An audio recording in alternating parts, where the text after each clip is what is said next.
armed forces have been hollowed out and underfunded for quite some time. Several individuals who have given evidence to our committee, including, for example, Ed Arnold, they've criticised the UK government's position, and, for example, we have not met many of the NATO capability targets in previous years. The UK is also at the bottom, or towards the bottom, in terms of the NDPP, the NATO Defence Planning Process capability targets. Now, with regards to the progress reports, we're towards the bottom. So would you say that the government is being somewhat disingenuous when it says that everything is harmonious with regards to UK capability targets and NATO? No, I wouldn't use those words at all.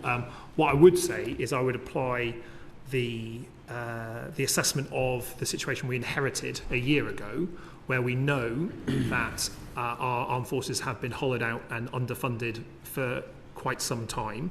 That does mean we need to invest more in defence and our capabilities. That is the reason why at the general election I stood on a manifesto to increase defence spending to 2.5%. We've now brought that forwards 3 years early, and we've gone further with 3% in the next Parliament and 3.5% by 2035.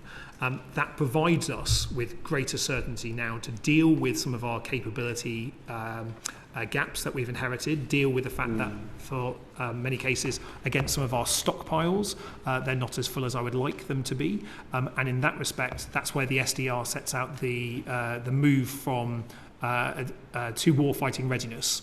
That does require us to address some of our capabilities and to reform some of them. That means in some cases retiring old platforms and bringing on new ones, and there'll be a period of transition between old and new in respect of that. And we've seen that from some of the early announcements that we made, retiring HMS Albion and HMS Bulwark, two ships that were never planned to go to sea again under the last government. So basically the aim of the government is to meet those capability targets, including those that we hadn't previously met.